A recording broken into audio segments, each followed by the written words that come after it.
Formulaciones de la mecánica cuántica.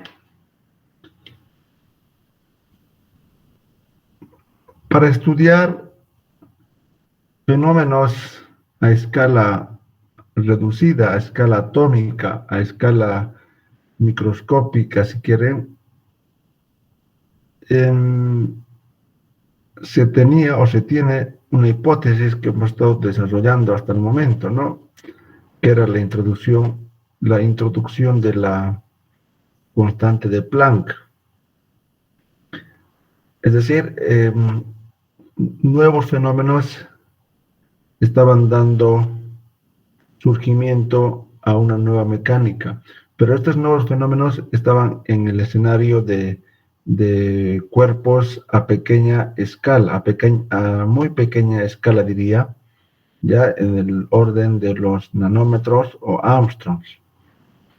Entonces, ahí hemos visto algunos inconvenientes que, digamos, han permitido el surgimiento de nuevas definiciones como la dualidad onda-partícula, la discretización de la energía, etc. ¿Ya? Entonces, han transcurrido desde esos problemas casi más de 20 años, ¿no? O 20 años, ¿no? De 1905 hasta 1925, 1926. Entonces, obviamente, durante esos 20 años, la ciencia no ha estado en reposo, ha estado en constante evolución, ¿no? Con esas revoluciones que ya han introducido Planck, Einstein. Entonces, ha habido teorías que lo vamos a ver en el otro capítulo, por ejemplo, la teoría atómica de Bohr, una teoría semicuántica o semiclásica. Después han habido otros como decaimientos, ya también la radioactividad estaba surgiendo, pero principalmente este campo de la física a pequeña escala estaba, digamos, avanzando de manera vertiginosa, ¿no? Pero faltaba el desarrollo matemático completo, ¿ya? Entonces, surgen dos formulaciones o dos desarrollos de esta mecánica cuántica. Uno es en 1925 y el otro un año después. Son dos formulaciones que se corresponden unos a otros, aunque uno es más complejo que el otro. El primer formalismo es dado por Heisenberg, un físico alemán, y el siguiente por un físico austriaco, Erwin Schrödinger. El primer formalismo es un formalismo muy abstracto, muy complejo desde un punto de vista matemático, ¿ya? Heisenberg era un teórico así, digamos, lo contrario a Faraday, ¿no? Ustedes recordarán que Faraday era un experimentalista neto y según la historia conocía muy poco de la teoría, pero era un experimentalista estupendo. En cambio, Heisenberg era todo lo contrario, era un físico teórico y un pésimo experimentalista, ¿ya? Entonces, justamente su formalismo es así, es matemático, ¿no? Es con puro matrices. Y es muy difícil, hasta ahora es difícil comprender este formalismo porque hace mucho uso de tensores, de matrices, de supermatrices, etc. Entonces, muy difícil de entender este formalismo de Heisenberg, ¿ya? Y por este formalismo él recibe el premio Nobel en 1932. Y fíjense, Heisenberg, curiosamente, está naciendo cuando empiezan, digamos, a nacer la mecánica cuántica, ¿no? Porque recuerden que con el postulado de Planck en 1900, algunos consideran eso los inicios de la mecánica cuántica, Entonces, Heisenberg también están haciendo esas fechas, ¿no? Y para 1925, un profesional bastante joven, ya siendo doctor, ¿no? A esa edad, doctor, si bien no es sobresaliente. ¿Por qué no es sobresaliente en su doctorado? Porque se tomaba en cuenta siempre la parte teórica experimental. Si bien obtuvo el doctorado, es gracias a su capacidad teórica, porque en lo experimental, según sus tutores, no merecía, ¿no? El grado de doctor, pero, repito, tenía una genialidad teórica muy grande, ¿ya? Entonces, ya siendo doctor, desarrolla este formalismo y después de unos cuantos años recibe el premio Nobel debido a este trabajo. Y de forma paralela, Schrödinger, un formalismo mucho más comprensible para nosotros, que lo vamos a ver de manera bastante simplificada, un modelo ondulatorio de la mecánica cuántica, y también recibe el premio Nobel un año después de Heisenberg. ¿Ya? Bueno, entonces, antes de explicar el formalismo de Schrödinger, lo que vamos a ver acerca de la mecánica cuántica, vamos a ver dos postulados muy importantes que son, digamos, el fundamento de estos formalismos, principalmente el de Schrödinger. Ya, entonces, el formalismo de Schrödinger, como ustedes pueden leer, es un formalismo ondulatorio. Y estamos estudiando movimientos a escala atómica, de partículas atómicas. Y uno diría que tiene que ver ondas y partículas, ¿no? O partículas y ondas. Pues es similar al de la luz, la respuesta. Una dualidad de partícula-onda. ¿Ya? Entonces, recordando un poco también de lo que pasaba en 1900, como les decía, ¿no? Antes de los trabajos de Planck, Lord Kelvin decía que la física estaba completamente desarrollada, ya se podría, con la teoría electromagnética de Maxwell, con la mecánica clásica de Newton, con la estadística de Boltzmann, la física estaba completamente, digamos, completa, ¿no? Y como quien dice, están armadas todas las piezas y simplemente ahora de repente quede a hacer algunos pequeños ajustes, un poco más aquí, un poco más allá, pequeñas nubecillas lo llamaba Kelvin, que digamos lo van a mejorar o se va a mejorar. Esas nubecillas primero era, digamos, el experimento de Mitchell y Morley, y la segunda con justamente la discrepancia de cuerpo negro, ¿no? Lo que es de la ley de Rayleigh-Jeans, que hemos visto ya en las clases anteriores. Después todo se podía explicar con la física clásica. Estaba muy lejos de la realidad Kelvin, porque luego de esto viene completamente una nueva mecánica, y la ciencia avanza de manera vertiginosa, de manera muy rápida. La ciencia avanza y entonces había mucho todavía por descubrir, ¿no? Entonces no todo estaba entendido antes del siglo XIX, ¿no? Porque si bien se entendía casi todos los fenómenos para ese entonces con estas teorías, pero todavía no se conocía al átomo de forma completa, no se sabía qué partículas lo componían, etcétera.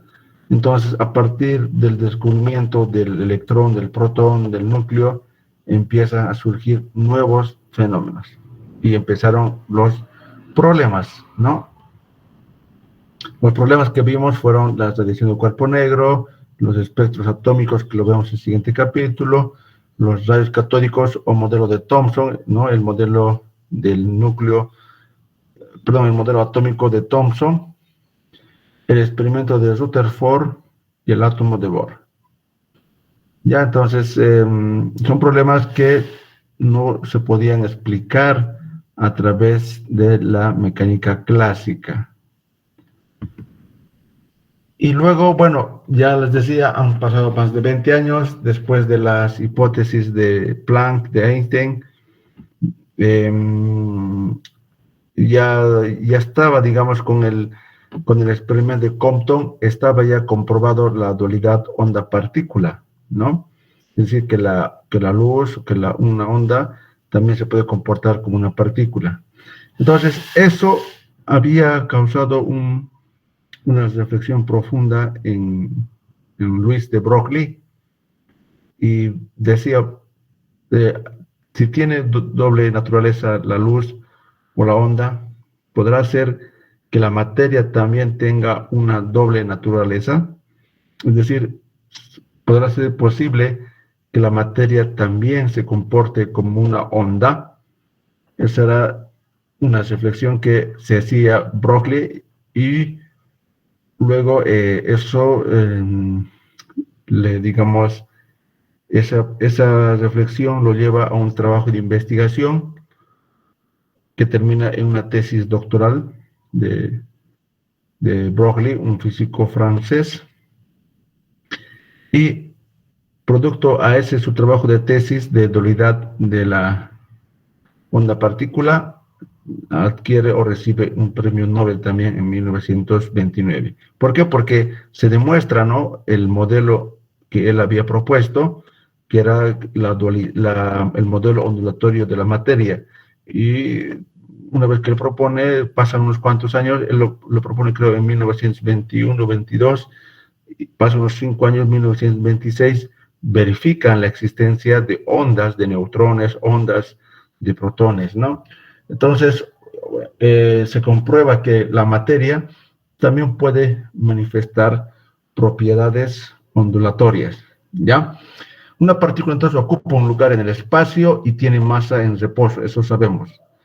Una onda se extiende en el espacio, tiene una velocidad definida y masa nula. Entonces, dos formas de explicar un fenómeno son a través del modelo de partícula o del modelo ondulatorio. No todos los fenómenos caen en uno de estos dos escenarios, o es partícula o es ondas, ¿no? Entonces, en la óptica durante siglos ha sido demasiado despreciado el método corpuscular. Sabemos que ya el método corpuscular había perdido, el método corpuscular de la luz, ¿no?, había perdido, digamos, fama, no más aún cuando Maxwell demostraba que la luz era onda. Pero después de 1900 se ha visto que ha habido una injusticia, ¿no?, que la luz también había mostrado comportamiento corpuscular, y Broglie decía, ¿no se estará cometiendo el mismo error con la materia? ¿No será que la materia también manifiesta propiedades ondulatorias? Era la pregunta que él se hacía, y entonces lanza un postulado, el postulado de Broglie, 1924 había sido, ¿no? Toda la materia presenta características tanto ondulatorias como corpusculares, comportándose de uno u otro modo dependiendo del experimento específico. O sea, depende del experimento, la partícula puede comportarse como partícula o como onda. Si es como onda, tiene una longitud de onda asociada, denominado longitud de onda de Broglie, ¿ya? Y está dado por esa ecuación h sobre la cantidad de movimiento de la partícula. Esa es la longitud de onda de la materia. Entonces, uno podría decir, es una idea muy descabellada, como una partícula, imagínense un balón de fútbol que lo lanzo, muestra propiedades corpusculares, perdón, propiedades ondulatorias, y todos me van a decir, no, porque yo veo la trayectoria de la partícula, se está moviendo en forma parabólica y va a caer en ese punto. Es una partícula que estoy describiendo su trayectoria. Entonces, obviamente, para cuerpos macroscópicos, el modelo ondulatorio de la materia no tiene sentido. Sin embargo, para cuerpos muy pequeños, vamos a ver fenómenos que únicamente pueden ser explicados por el modelo ondulatorio, como la difracción o interferencia de ondas. Entonces, Davidson observó una difracción de electrones, ¿no? Entonces, estos son resultados experimentales. Entonces, obviamente, la difracción es una propiedad propia del modelo ondulatorio. Entonces, si se ve esto con electrones, podríamos decir que los electrones manifiestan propiedades ondulatorias. ¿Ya? Bueno, entonces, eso es uno de los postulados que se basa Schrödinger. Por eso su modelo lleva el nombre de modelo ondulatorio. Considera a las partículas considera las partículas a través de un modelo ondulatorio. La partícula tiene asociada una longitud de onda denominada longitud de onda de Broglie. Algunas ecuaciones básicas a partir de este modelo. Aquí normalmente se ve constantemente h sobre 2pi, etc. Y esa constante recibe el nombre de h barra, ¿ya? Es decir, en constantes ecuaciones uno va a encontrar h sobre 2pi. Entonces, si veo varias veces h2pi, lo voy a llamar h barra. Eso es lo que, digamos, más o menos ha sucedido de esa forma, ¿no? Para que se conozca a h barra. Es esta expresión simplemente, h sobre 2pi. Entonces, la energía del fotón o de la partícula es h nu, ¿no? Entonces, sabemos que la frecuencia es igual a omega sobre 2pi. Omega sobre 2pi es h barra. Entonces, la energía también se puede escribir como h barra omega. Y también el momento a partir de la longitud de onda de Broglie sería h sobre lambda. Lo mismo acá, lambda es k sobre 2pi. Por tanto, h sobre 2pi es h barra. Entonces, el momento lineal también se puede escribir en términos de h barra y momento lineal. ¿Ya? Bien, aquí, por ejemplo, como les decía, para cuerpos macroscópicos, el modelo ondulatorio carece de sentido. Sin embargo, el modelo particular tiene sentido, ¿no? Y ustedes pueden probar, por ejemplo, para un cuerpo de 1 kilogramo y el segundo ejemplo para una partícula con una energía de 100 electronvoltios. Y ustedes pueden encontrar su longitud de onda para este cuerpo macroscópico, es muy pequeño, porque h es extremadamente pequeño. Por tanto, no tiene sentido asociar una longitud de onda a cuerpos macroscópicos. Sin embargo, si se trata de una partícula, su longitud de onda es completamente diferente, ¿no? Entonces, veamos, por ejemplo, si yo quisiera asociar una longitud de onda, ¿no? a lo que es una partícula de 1 kilogramo y se mueve con una velocidad de 10 metros por segundo. Entonces tendría que h sobre masa por velocidad. Masa es 1 kilogramo por 10.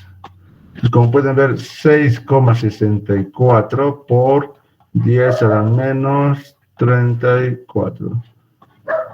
10 a la menos 1. Entonces, más o menos este es 6,64 por 10 a la menos 33 metros. O sea, básicamente la longitud de onda es tan pequeño que no existe un instrumento que pueda detectar esta longitud de onda. Ya es muy pequeño, entonces no tiene sentido porque no se puede detectar la longitud de onda de un cuerpo cuya masa es 1 y cuya velocidad es 10. ¿Ya? Sin embargo, si tiene una energía cinética de 100 electronvoltios y estamos hablando de electrones,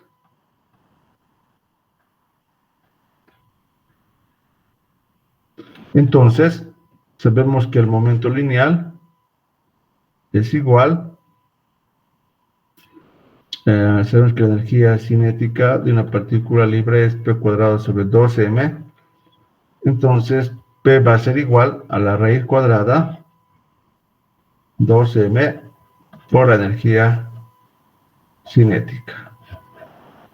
Entonces, la longitud de onda de esta partícula es igual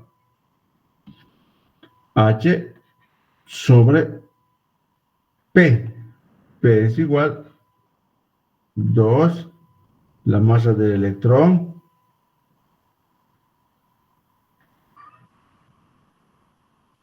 por la energía cinética. Esto debe estar en julios.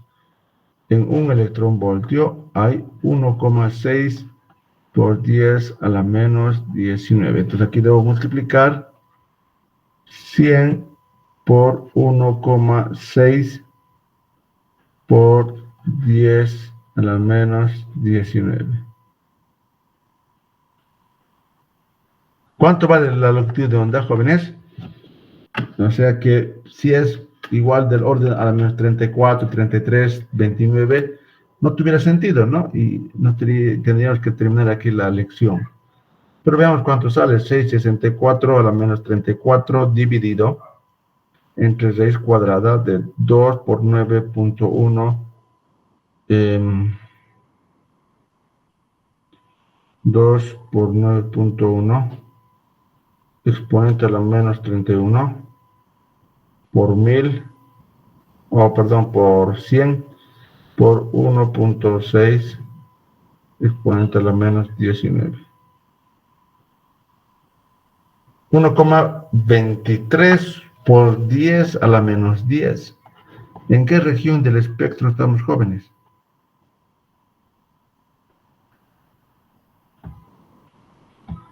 ¿En qué región estamos?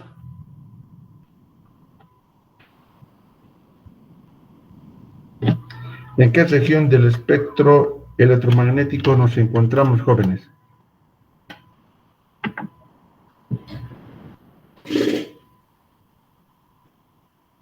Jóvenes, ¿en qué región nos encontramos?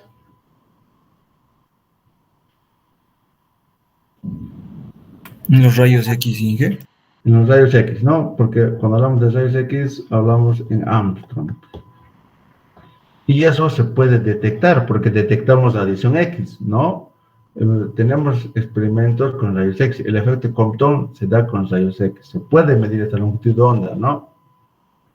Se puede medir eso. ¿Ya? Es decir, el electrón, fíjense, ahora, ¿cómo manifiesta propiedades? O sea, ¿cómo manifiesta fenómenos ondulatorios? En óptica dice que para que haya interferencia, la luz que viene, la onda que viene, esta longitud de onda debe ser del orden del obstáculo. El obstáculo tiene una separación D. Si la separación del obstáculo es parecido a la longitud de onda de la luz que incide, entonces se va a producir interferencia. O difracción, más específico, difracción.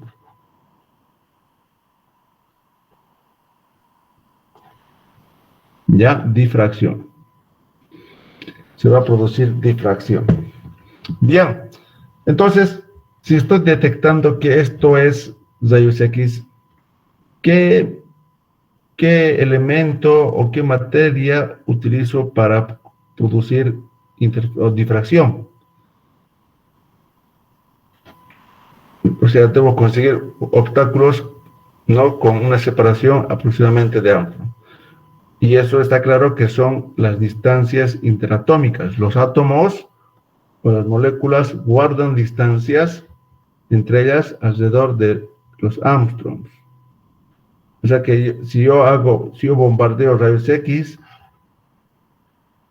¿no?, sobre las estructuras cristalinas de la materia, entonces estoy cumpliendo la condición de que lambda es parecido al obstáculo D. Por tanto, va a haber los patrones de difracción de las ondas. ¿Ya? Bien, el otro principio importante es el principio de incertidumbre o indeterminación o simplemente el principio de Heisenberg, ya formulada en 1927. Bueno, es un principio que realmente está, digamos, no solo en física, está en sociología, está en filosofía, ¿no? Y es bastante utilizado como ejemplo de la complejidad, esto de la incertidumbre, ¿ya?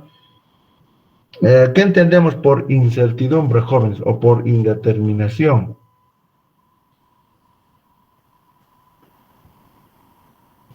Por ejemplo, cuando ustedes miden con su regla, ¿con qué incertidumbre miden?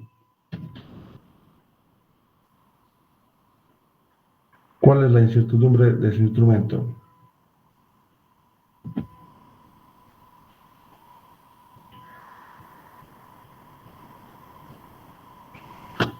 Jóvenes, ¿con qué incertidumbre miden cuando ustedes miden algún objeto con su regla?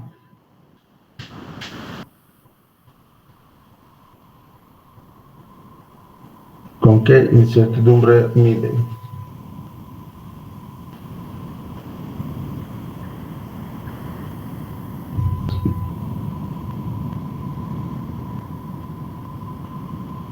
Con ninguna incertidumbre.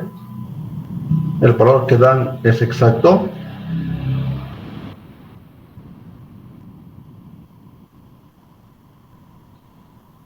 Jóvenes, ¿con qué incertidumbre miden? ¿Qué incertidumbre tiene su regla? De milímetros, Inge. 1 milímetro, ¿no? La regla del milímetro es 1 milímetro. Su incertidumbre o su margen de error, si quieren así, es 1 milímetro. ¿Ya? Entonces, este principio de incertidumbre tiene que ver con, bueno, vamos a denominar incertidumbre de la posición, incertidumbre del momento lineal.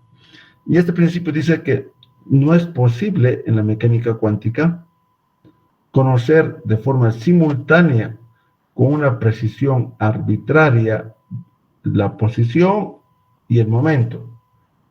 Sus precisiones o incertidumbres están intrínsecamente limitados por el proceso de medición. ¿Qué quiere decir eso? En mecánica clásica yo puedo hacer tan pequeño la precisión de la posición como la precisión de la velocidad, ¿sí? O sea, yo puedo tener precisiones mínimas de ambas magnitudes en mecánica clásica sin tener problemas. Pero en mecánica cuántica esto no es posible. No es posible que yo pueda tener precisiones mínimas de X y de P de forma simultánea. ¿Ya? ¿Por qué? Porque de alguna manera están, digamos, condicionados al proceso de medición. ¿Qué quiere decir eso? Que si por algún motivo quiero obtener una buena medición, como sea, una buena incertidumbre, el momento o la velocidad, y esto hace que la incertidumbre de la posición sea muy grande, por no decir infinito. O sea, no se conoce nada de la posición. Entonces, ¿por qué? Porque, repito, ¿qué se dice esto? Es algo intrínsecamente relacionado al proceso de la medición, ¿ya? Si por algún motivo quiero conocer la incertidumbre de una magnitud, o en este caso del momento lineal, va a perjudicar en la incertidumbre de la posición, ¿ya? Entonces están limitados estas dos incertidumbres por esta relación. No se puede conocer más que mayor o igual que h barra 2. El producto de las dos incertidumbres no puede ser menor o igual a h barra medio. Tiene que ser mayor o igual. ¿Ya? Esto hace que la física deja de ser determinista y hace que sea incierto, porque si yo conozco delta de P, desconozco delta de X, no sé qué va a pasar con la partícula. Entonces, eso lleva al juego del azar, de las probabilidades, ¿ya? Y si bien Albert Einstein había contribuido, ¿no?, con sus teorías del efecto fotoeléctrico, la mecánica cuántica, pero él no estaba de acuerdo con esto de la física indeterminista, y ahí se conoce su famosa frase, que Dios no juega a los dados. O sea, no estaba muy de acuerdo con los físicos jóvenes de ese tiempo, que considerar a la mecánica cuántica como algo probabilístico, ¿no? Decía, no puede ser que esta mecánica sea probabilístico, pero así se comporta, ¿no? Las partículas subatómicas de forma incierta o de forma a veces aleatoria, ¿no? Y viene ahí el juego de probabilidades, ¿ya? Bueno, ya les decía, ¿no? Este fenómeno o este principio de incertidumbre tiene que ver con el proceso de medición. Así que yo quiero calcular con precisión la velocidad, quiero medir, quiero observar, tengo que incidir luz, y esto va a hacer que la partícula se mueva por todo lado y voy a desconocer completamente su posición, ¿ya? También podemos tener incertidumbres o principios de otras variables, como ser la energía y el tiempo, ¿ya? O aquí entre la longitud de onda y X, porque la longitud de onda siempre es posible relacionar con el momento. Por ejemplo, esta ecuación yo puedo escribir, o sea, hay variables conjugadas en física. Una de ellas es el tiempo y la posición.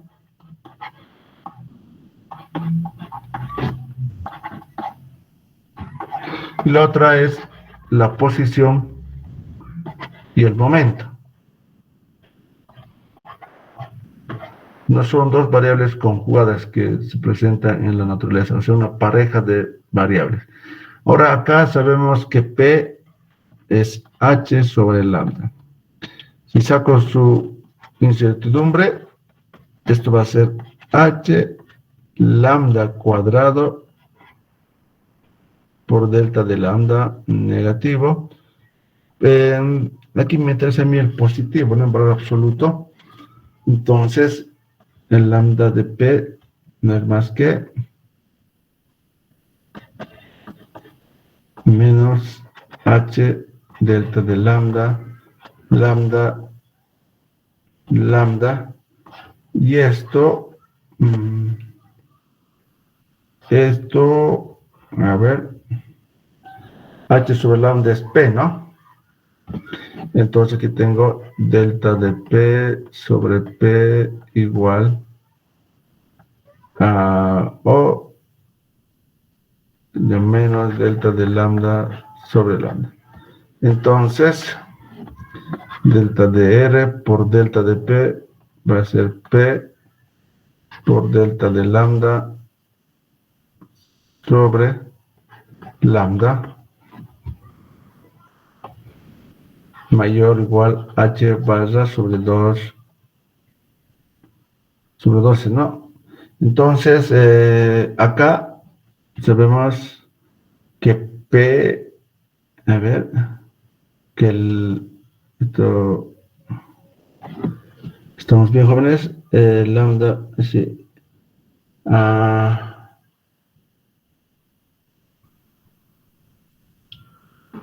¿cómo está aquí? Ya, entonces P es H sobre lambda, ¿no? Delta de R, P es H sobre lambda, lambda cuadrado por delta de lambda, ya. Entonces tenemos acá delta de R, delta de lambda igual lambda cuadrado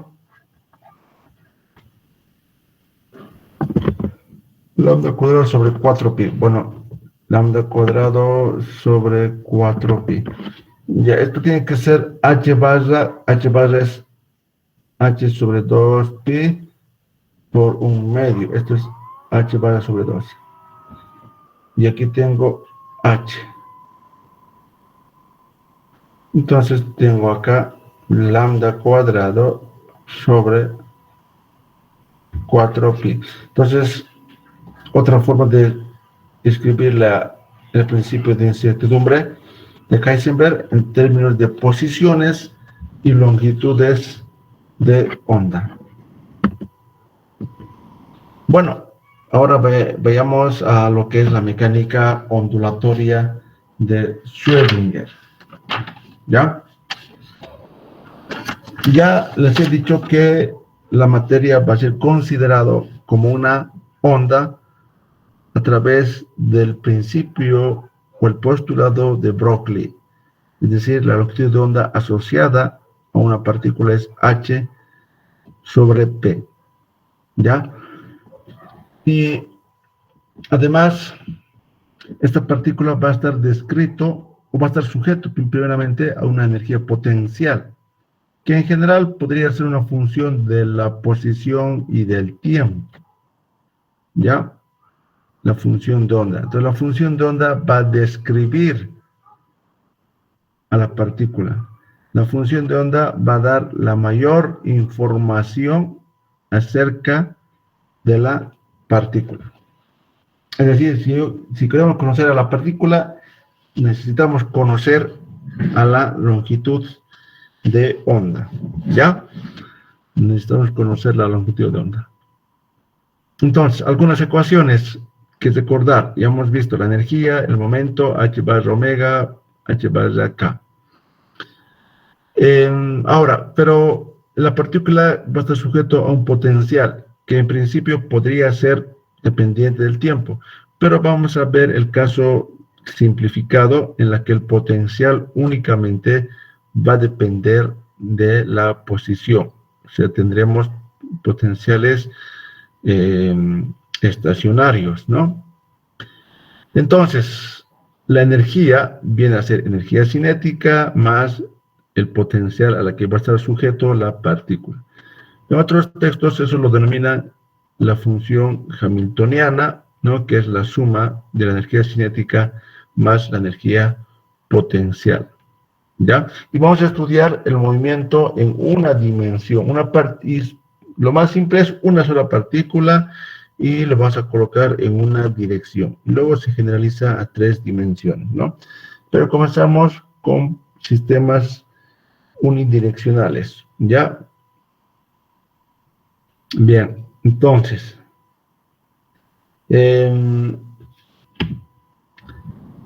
tenemos ahí la energía total de la partícula, cinética más potencial.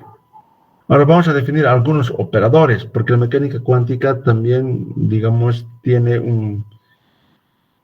su propia nomenclatura matemática, que en este caso está gobernado por operadores matemáticos que son muchas veces diferenciables o diferenciales, ¿no? Por ejemplo, el momento lineal en términos de operador está dado por esta ecuación. P igual h sobre i y el operador nabla. En una dimensión sería derivada respecto a x simplemente, y el operador energía sería i h barra. Esto también creo que es h barra, pero no recuerdo. Esto voy a verificar, ya. Esto creo que es h barra también. Ya, esto me parece que es h barra. Por favor, esto lo vamos a verificar a medida que estemos desarrollando. ¿Ya? Bueno, entonces, estos dos operadores, por favor, vamos a utilizar para desarrollar en esta ecuación. Utilizando las anteriores ecuaciones, se tiene esta ecuación de Schrödinger, ¿no? Entonces, fíjense,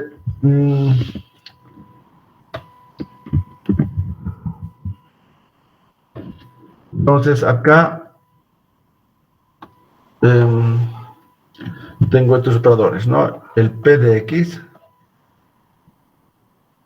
H barra sobre I, derivada respecto de X, y la energía H barra I, derivada respecto al tiempo. Ya, entonces, y la energía es P cuadrado de X sobre 2M más la energía potencial. Entonces, P cuadrado de X es igual a H barra cuadrado, y por I cuadrado es menos 1, y aquí tengo derivada segunda respecto de X dos veces. Entonces, la energía es igual a H barra I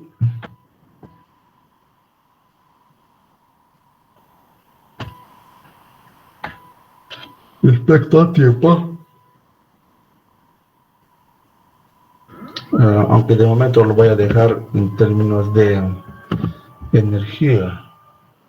Ya. Igual P cuadrado menos H barra sobre 2M derivada segunda respecto de X dos veces, más el potencial. Ahora, a esta ecuación le vamos a añadir la función de onda, en principio que dependa de la posición y del tiempo. Esta es la función de onda de la partícula que estamos considerando. Entonces aquí voy a tener, invirtiendo, voy a tener menos H barra cuadrado sobre 2M derivada respecto de X dos veces la función de onda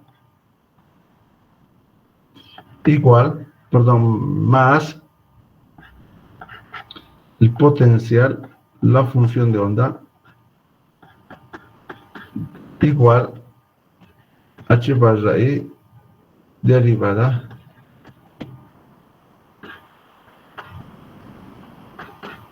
ya, y esta se conoce como ecuación de Schrödinger dependiente del tiempo. Ecuación de Schrödinger dependiente del tiempo. Time depend Schrödinger equation, creo que es en inglés. Ya, entonces, una ecuación que, como ustedes ya han llamado, variable compleja, no es una función compleja, cuya solución va a ser una función compleja. ¿Ya?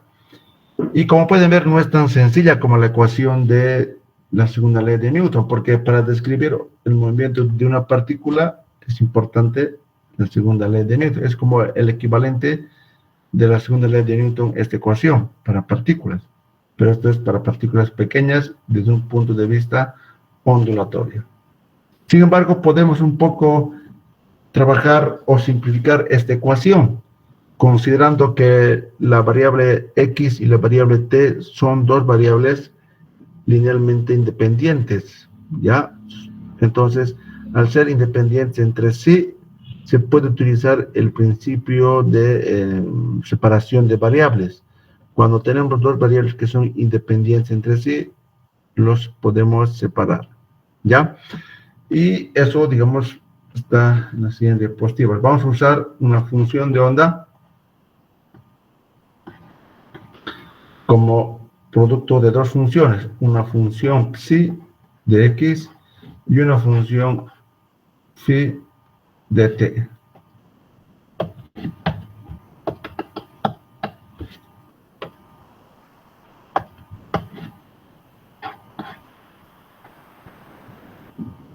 ¿Ya? Entonces, al reemplazar en esta ecuación, fíjense, menos h barra cuadrado sobre 2m, aquí va a salir la variable temporal, y aquí me va a quedar simplemente la variable espacial, más el potencial, la función, igual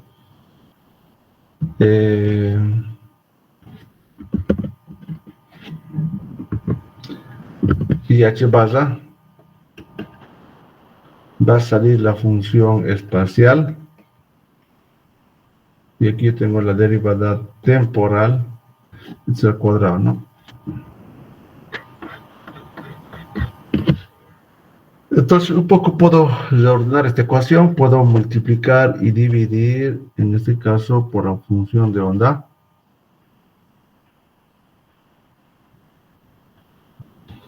Y tengo acá menos h barra cuadrado sobre 2m.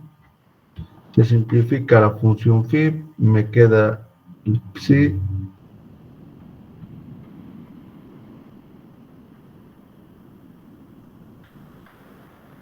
Acá se van los dos. Y me queda únicamente b de x. Igual, acá se va psi de x y me queda phi.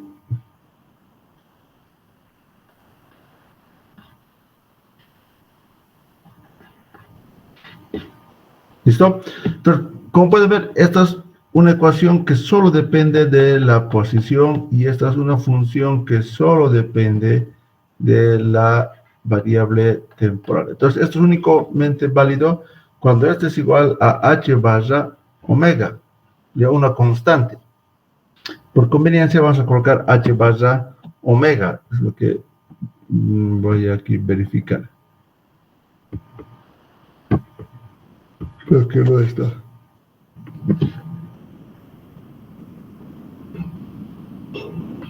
Ya, creo que no está.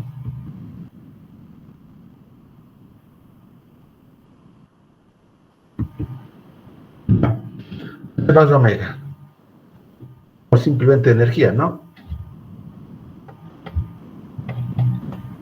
Bueno, entonces aquí tengo esta ecuación.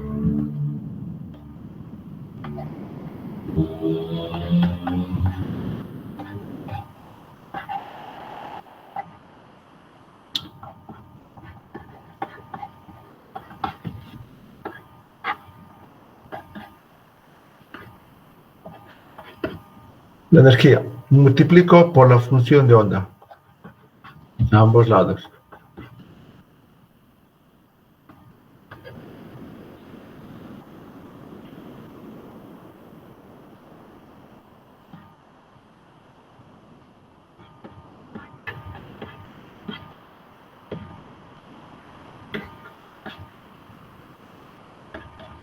Y como pueden notar, desapareció la variable temporal.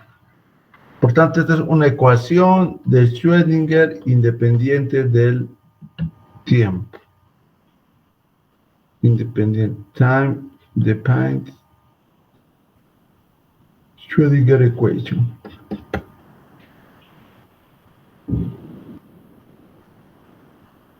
Pues que sería I, ¿no? Independiente del tiempo.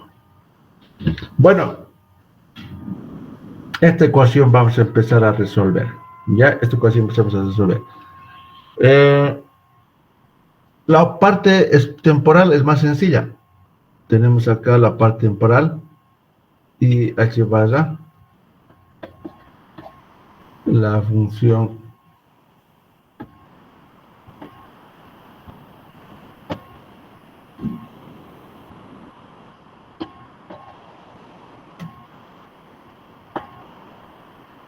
uno sobre phi de t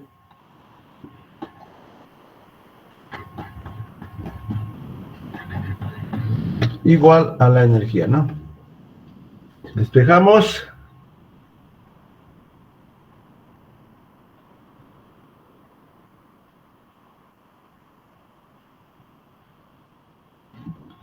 Tenemos energía h barra por I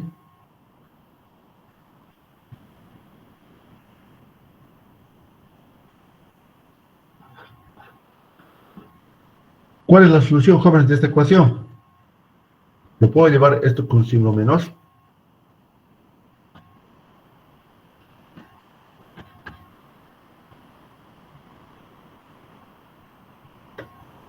Multiplico I por I menos 1, ¿no?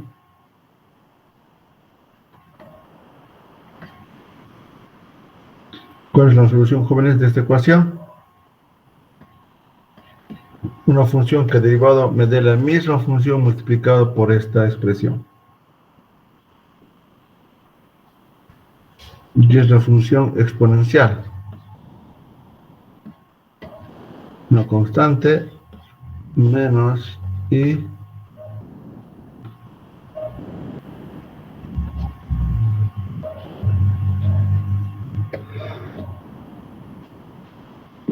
Bueno, la parte temporal está completamente resuelto. No es una función compleja, exponencial, ya que depende, en este caso, de la energía de la partícula, donde A es una constante arbitraria. Entonces, en la parte temporal no había problemas. Lo que va a haber problemas, o al menos vamos a resolver, va a ser la parte espacial. Ecuación de Schrödinger independiente del tiempo. ¿Ya? Esto vamos a hacer. Ahora, ¿de qué depende esta ecuación? De los potenciales. ¿Qué tipo de potenciales tenemos? Entonces, ¿cuál es la interpretación de la función de onda?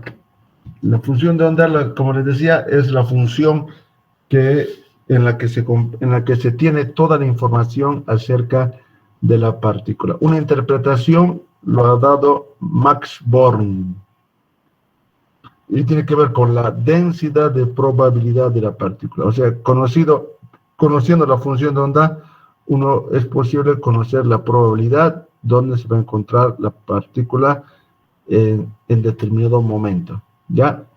Entonces definimos densidad de probabilidad, es una función real, ya que sabemos que esta función de onda, la función de onda que tengo, la función de onda total es compleja. Es la función de Schrödinger independiente del tiempo, o sea, la función de onda independiente del tiempo por la función temporal. Esto en general es complejo, dijimos.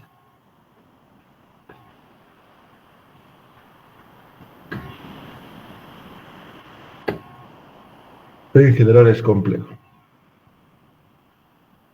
¿Ya? Pero al hacer la interpretación de Born,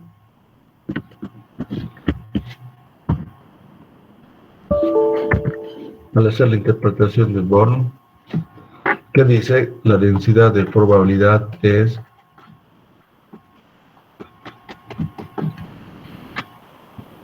esto es real. Esto es real. Ya, eso es una función real. Y se conoce como densidad de probabilidad. Es decir, esto es la densidad de probabilidad por unidad de volumen. Ya, densidad de probabilidad. Básicamente esto es igual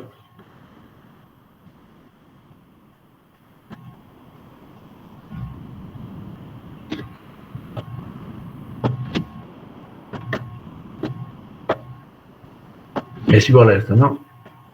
O sea que sigue en términos de una función desconocida. ¿Cómo encuentro esta función desconocida? Resolviendo la ecuación de Schrödinger independiente del tiempo. Entonces de acá yo puedo conocer la probabilidad.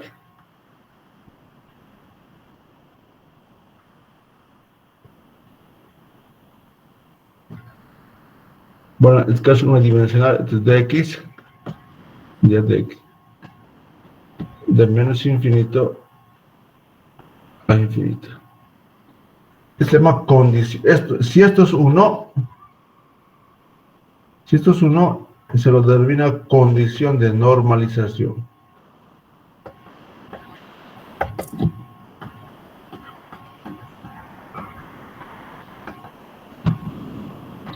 Normalmente las condiciones de normalización sirven para hallar las constantes de la función de onda, ¿ya? Ahí tenemos la interpretación de Max Born en 1926 para la densidad de probabilidad o para la función de onda, ¿no?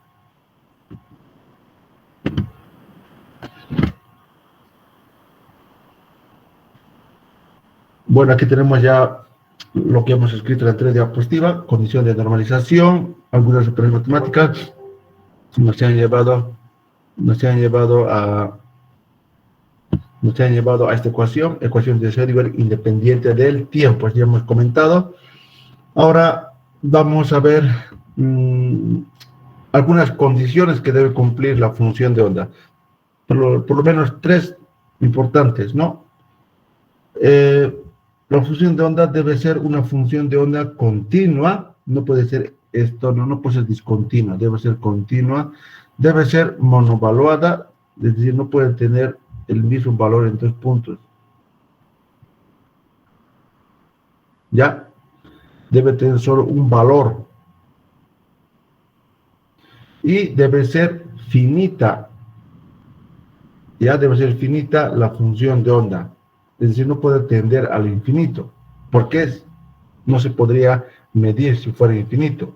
No se podría cuantificar. Y algo que no se puede cuantificar en física carece de sentido. ¿Ya? En física, sí o sí, nos interesa magnitudes que se puedan medir. Bueno, esas son las principales condiciones que debe cumplir una función de onda. Asimismo, como les decía, conocido la función de onda, puedo conocer todo acerca de la partícula, como por ejemplo su energía. Conocer la función de onda, con esta expresión puedo conocer el valor medio de la energía de esa partícula. ¿Listo?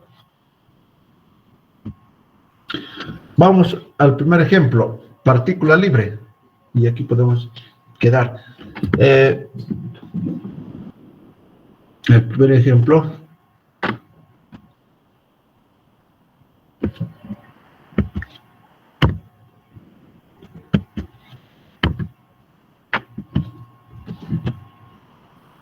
¿Qué entendemos, jóvenes, por partícula libre?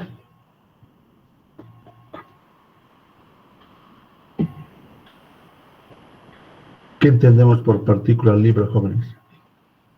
¿Ver?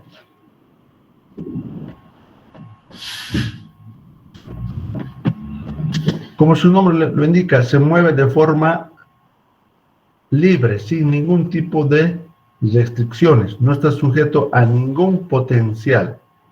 ¿Ya? Es una partícula libre que solamente tiene energía cinética, no tiene potencial. Potencial, ¿vale? Su energía potencial. Esto normalmente es la energía potencial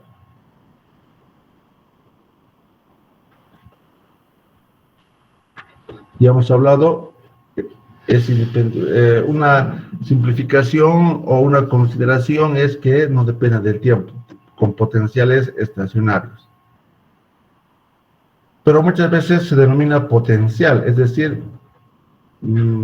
se utiliza más este término potencial que energía potencial, pero son lo mismo. Ya, entonces, es una partícula libre. Por tanto, la ecuación de Schrödinger se simplifica en gran manera. ¿Cómo queda la ecuación de Schrödinger?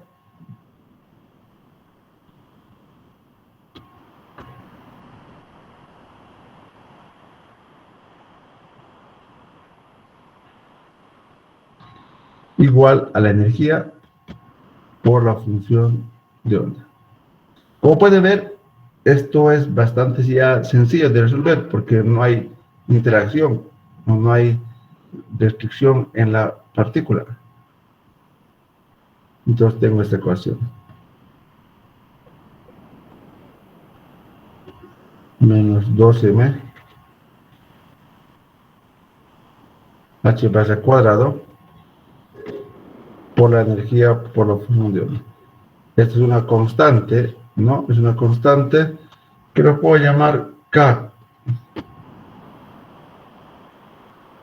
K cuadrado voy a llamar. ¿Ya?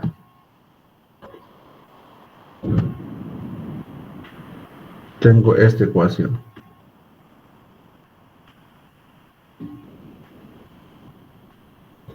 ¿Cuál es la solución? La solución es una constante y Kx. También esta solución. Cualquiera de las dos es solución, pero también puede ser solución la combinación de las dos.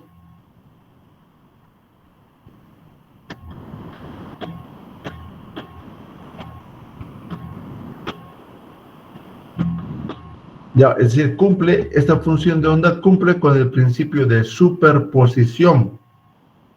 Entonces voy a agarrar las dos soluciones, la solución completa, e interpretar cada término.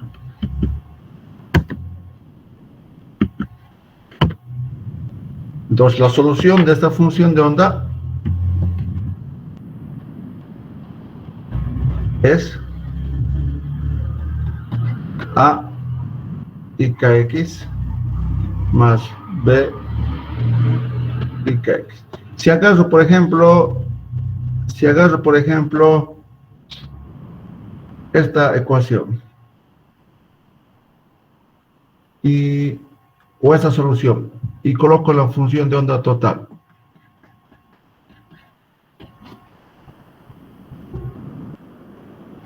A, E, ¿dónde está la variable temporal? Lo que está más arriba. Y H barra menos I H barra por el tiempo, por este término, menos I KX, es decir, A E menos I KX. No, estoy agarrando el positivo, ¿no? Menos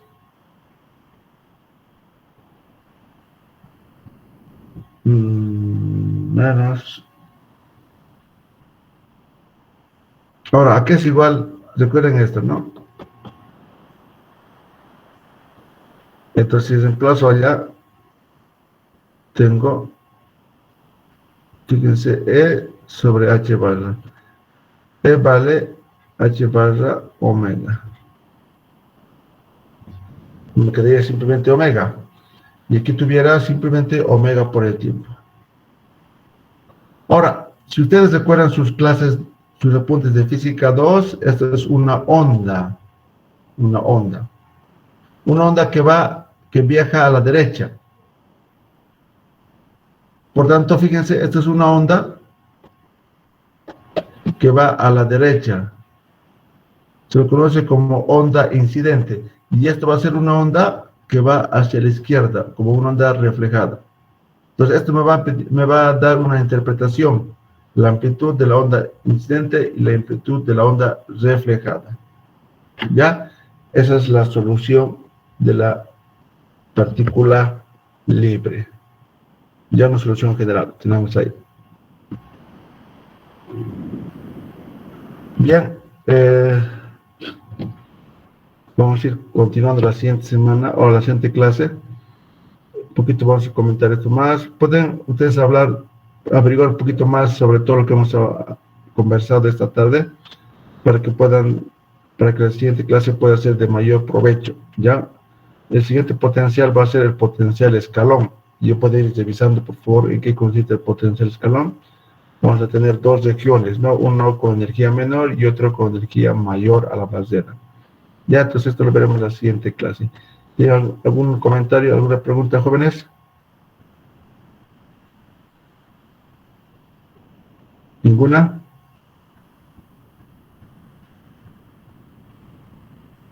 Bien.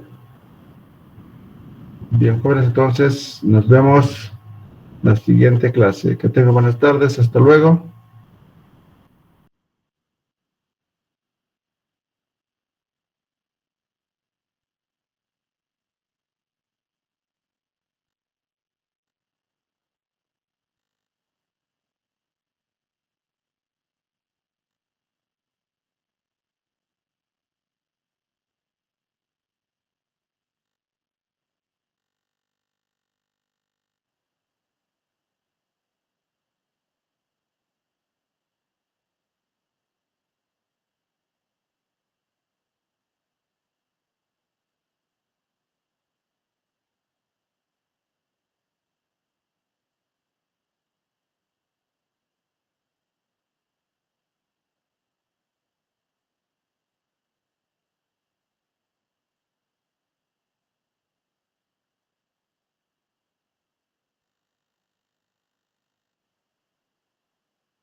Over.